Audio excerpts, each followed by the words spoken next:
حضرت لاہوری رحمۃ اللہ علیہ کو بھی جب کوئی جلسے کی دعوت دیتا تھا نا تو فرماتے کہ ہاں بھائی انشاءاللہ میں کوشش کروں گا پہنچنے کی. تو کسی شاگرد نے حجت والے نے کہا کہ حضرت آپ انشاءاللہ جو کہہ دیتے ہیں اللہ کا حکم تو ہے لیکن انشاءاللہ سے وعدہ تو نہیں ہوتا. ایک آدمی کہا انشاءاللہ بیوی کو طلاق دوں گا طلاق ہو جائے گی, انہوں نے کہا نہیں ہوگی. نہیں میں آپ تو انشاءاللہ کہہ دیتے تو لہذا بیچارے کا تو رول گیا ہو, وعدہ تو آپ کا نہ ہوا نا. اور میں اس لیے کہہ دیتا ہوں کہ جس دن جانا ہو میرے پاس کرایہ ہی نہ ہو ان سے تو میں لیتا نہیں. اور دوسرا یہ بھی مجھے پتہ نہیں جو بلا رہا ہے وہ کس قسم کا آدمی ہے, دین والا ہے نہیں ہے, اس کے گھر کا کھانا کیسے ہوگا. حضرت میں خود تشریف لاتے اپنے کرائے سے اور ساتھ آپ کے چنے ہوتے تھے اور گڑ جو ہے نا دیسی گڑ اس کی چھوٹی چھوٹی روٹیاں بڑی ہوتی تھی, بس وہ مسجد میں چھپ کے بیٹھ کے کھا کے گلاس پانی پی لیتے تھے, بس روٹی ہو گئی. یہ کہنا بڑا آسان ہے حضرت لیکن عمل کرنا مشکل ہے. اس دور میں جب ایوب خان کا اقتدار نصف النہار پہ تھا, سورج کی طرح چمک رہا تھا, دنیا ڈر رہی تھی اس کے نام سے, اس کے بیٹے کی شادی تھی.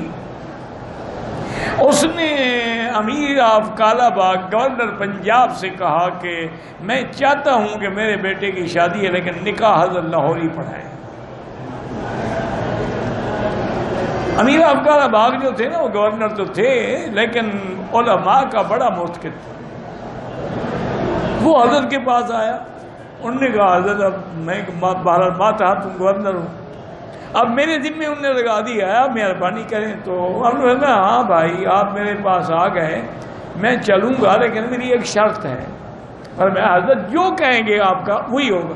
پر میں ایک تو میرے لیے سواری نہ بھیجی جائے, میں اپنے سائیکل پہ آؤں گا. سائیکل پہ جاتے تھے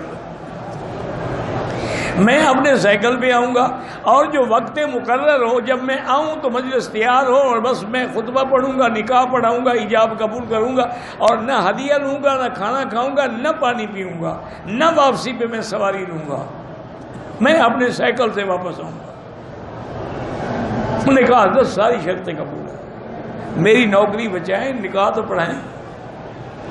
تو امیر آف کالا باغ نے انتظام کر دیا, گیٹ سے لے کر پریزیڈنٹ ہاؤس میں داخل ہونا عذاب تو ہے نا. تو انہوں نے کہا بھائی ایک حضرت آئیں گے سائیکل پہ, بالکل نہیں روکنا. سائیکل پہ آئے, سائیکل باہر کھڑا کیا, مجلس تیار تھی, بیٹھتے خطبہ شروع کر دیا. ایجاب قبول کرایا, نکاح ہو گیا, دعا ہو گئی, اٹھ کے کھڑے ہو گئے. ایوب خان پیچھے دوڑتے رہے کہ کچھ دے دوں, لیکن امیر آف کالا باغ نے اشارہ کیا بالکل نہ دوڑنا, کہیں ایسا نہ ہو کہ بجائے دعا کے حضرت بد دعا کر دینا. بس سائیکل پہ بیٹھے رہو. یہ لوگ کہاں ہیں؟